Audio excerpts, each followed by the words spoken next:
Make sure you stick around until the end to see how you can win free gear and products.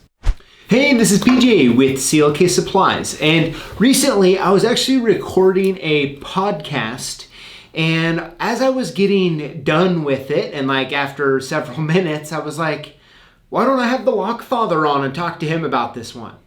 So here we are. Harry.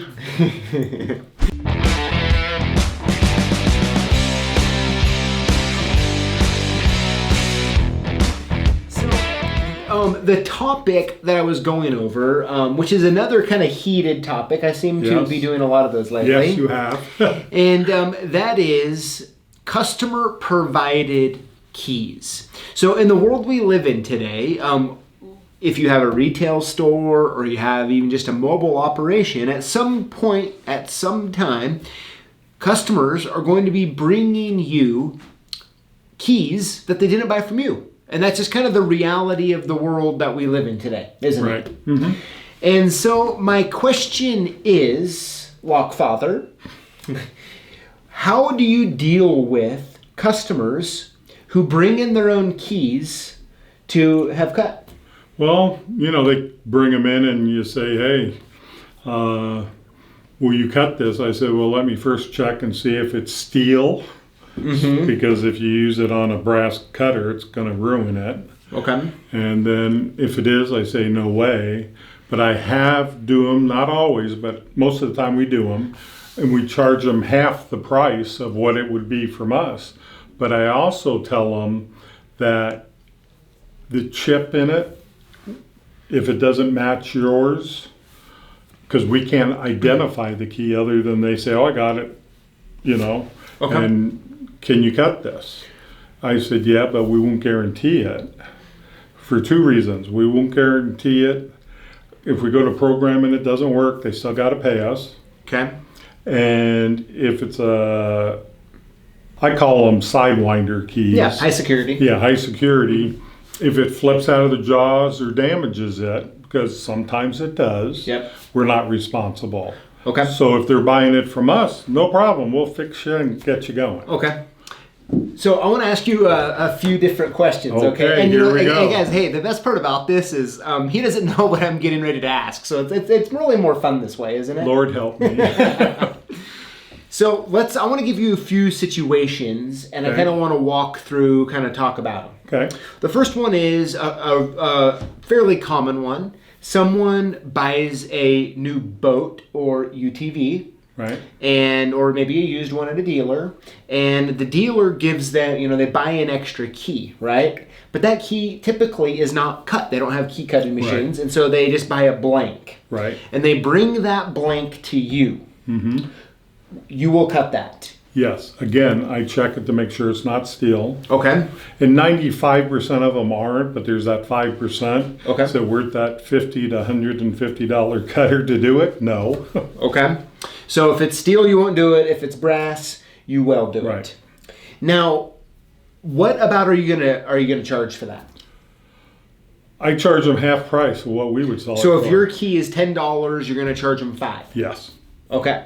And you tell them if it doesn't work, Not my problem. not your problem. Okay, so I have a question about this, right? Okay. What happens if the key doesn't work because you messed up? Maybe you didn't clamp it in the jaw right. Maybe it was a newbie and they just, for one reason or another, like miscut it. Like it was an obvious mistake on your behalf. How do you deal with that any differently? I mean, Well, that's why I tell them I won't guarantee them. Meaning, even if it does pop out, any key, what pops out. okay, Because some have very little room to put them in the jaws. okay, But, I do feel bad. yeah, And I say, okay, here, I'll just give you one of ours. okay, yeah. So I'm not happy about it. Yeah. But you come in on, you kind of have a hard stance, but when they go for it and it's a oopsie, Right. you just cut them up one of yours and Yeah, just call it because good. it's not worth your reputation. Yeah. Okay. Yeah, and that's interesting. And we'll get around to that at the end here. So I have Okay. another situation for you. Oh, great. someone brings in a random remote-headed key or a transponder key, and they're like, hey, can you cut and program this to my vehicle? Right. What do you do in that case? You still say yes? Yes, but I tell them a lot of times it won't work. Because of the transponder. They look the same, but we don't know what chip's in there. Yeah. If it's been unlocked, I mean, there's so many things that kind of go into it. And so, sometimes there's not even one. They bought a shell. yes. You know? Okay, so how much will you charge to do that if they bring it in?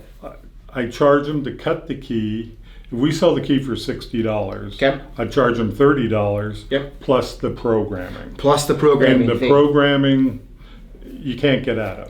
Yeah. Because if you have to use a token, Yep. that costs you. So Yep. there's no, I charge them full price. Yeah, I mean, you're on UTPs now, Right. so you don't. Thank goodness you don't have that, right? Right. But yeah, that gets really tough. Absolutely. Now, okay, so let's say you cut the key and the key works good. Okay, but you go to program it and it's not the right. It's just not programming. You try it, you call tech support, you do this, you do that. Right. At the end of the day, it's just not working. Say, hey, it's not going to work. And at that point, will you cut them a deal on a different one, or Well, how I do said, you? well, we have them. That's the reason we stock all this stuff Yeah. is to, provide for you guys. But because it does cost a little bit more than wherever you get it, Yep. that's why we have, thousands of keys, Sure. Yep. to hopefully have the transponder you need. Yeah, and I think that's the thing, right? Like, this is a very delicate situation. Yes. Right? And that's why I wanted to talk about it. And, I don't think there's a right or wrong answer here. I think it's based on your business and what you want to. Well, you got to remember, you're selling your time. So you sit in that car for 20 minutes because it isn't programming. Yeah. Well, that's 20 minutes of your time. You can't go do something else. Yep. So that's why you still have to charge. Absolutely. And yeah. the wear and tear on your equipment. Oh, here, let me get this one off the board. This one will work. You go to do it. They're happy, but it's a lot more than what they paid. Yeah. Plus, they're out. Yes, plus they're out. Which brings up, to me, the big thing about the situation that you alluded to the front.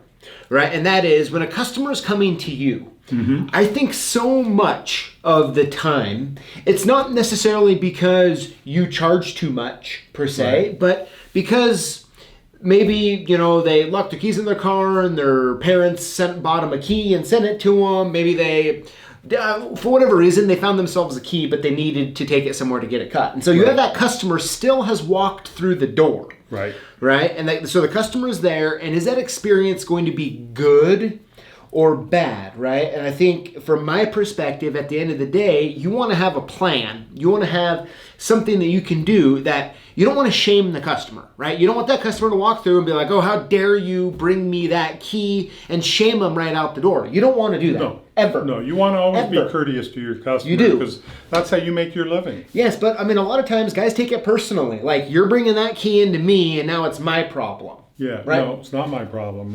That's why I explain everything to them up front. Yes. And some of them are very unhappy, but Yeah. I warned them, Yeah, and I think that's the big crux of the situation here is that whatever your stance is, you want to formulate some sort of a plan to where if they leave, when they leave your van or your location, whatever it might be, that they want to come back. That they want to come back. Right? And, there is times, believe it or not, I'll just say here, won't charge you anything and let them walk because they're really getting heated. Upset, yeah. And I said, okay, but in the future, you should go to your neighborhood locksmith Yep. and have that stuff done, not at the hardware stores or wherever. Get it done that's all we do for a living. Sure. We don't sell nuts and bolts. Sure. So I always tell them we're the professionals. This is all we do all day long, play with locks and keys. Yep. And you do the best. Yep. Try to keep that customer happy because when they're not, they'll tell 100 people. If they're happy, they'll tell one or two. Well, yeah, I mean, I think the last thing we want in today's day and age, right? They for whatever reason, they get a key from a dealer, they get a key from the internet, whatever it is. Right. They bring it in. You pretty much act as if you're offended that they would do that. They walk out the next morning, you're crying in your Cheerios because they left you a bad review on Google. Yeah. Isn't Right? that the truth? I mean, that's just the way the world works today. You know, right? And you really can't respond as such. Well, I mean, you can, but it's there, Right. right? It's there, and it is what it is, right? And so I think on top of that, I mean, we just want to make sure that whatever your stance is, if you don't want to cut anyone else's keys, don't do it. Don't do it. But Right. formulate a plan to when the situation arises that the customer still feels welcome at your establishment. That next time they have a problem, They'll come. they'll come to you. Because I spend a lot of money to get people through our doors. Yep. And all type of advertisement, or give them a pad of paper and a pen with our name all over it, Yep. a T-shirt, whatever. But I spent lots in 40 years Sure. to get people to come through. But now, if you're a owner operator, of course you're going to be good to them. But sometimes your employees aren't, because they're irritated. Yeah. And I tell them you can't be. Remember, that's who pays me to pay you. Mm-hmm. So some people you might have to talk to, but I feel Yeah. our crew's pretty good at that. Sure. Yeah. So I think at the end of the day, you want to just come up with a plan, whatever your stance is, to hopefully get that customer to want to come back to you. Right. At the end of the day. Because there were, for a while, we didn't cut any. Yes. We said, no, we've had nothing but problems. Mm-hmm. Well, you're the only ones around, Yeah. I said, okay, well, and then I started doing it. Sure. Yeah. I mean, there's pros and cons. There's liability. I mean, Right. there's so many things, and it's a tough situation, which is why I wanted to have a conversation about it and bring you on. Now, before we go, I have to ask. Here goes the next one. I have to ask. Okay. Have you ever miscut a customer-provided key? Yes. And how did you feel when you did it? Felt like kicking me in the backside. And I go, I messed up, I'll give you a key. Yep. Because it was definitely my fault. Yeah. And I have to admit, I've done it too. Yeah, everybody does. And I mean, the worst part for me with doing it is like, oh my gosh, I gotta go tell my dad. Dad I wasn't miscut the ad. So perfect, guys. Well, I hope this conversation was helpful. I would love, I'm sure the Lock Father would love in the comments below to let us know your stance and why. We can all learn from each other and grow together. Thank you for watching. Dad, thanks for coming on. Yeah, because there's times I've actually pulled the wrong key and cut it. And you go, uh-oh. Very true, guys. Well, hey, we'd love to hear from you in the comments below. Thanks for watching. We'll see you next time. Have a good day. I'm guessing if you just watched this video that you work with locks and keys. And to us here at CLK Supplies, that makes you a lock boss. And we want to hook you up. Here's how it works. Throughout the week, we post videos on YouTube, like the one you just watched. And all you need to do is comment on the videos and include the hashtag LockBoss. When you do this, you're automatically entered in to win one of 5 free prizes that we give out each and every week. No purchase necessary. So if you're a lock boss, join us each week to learn, grow, and win.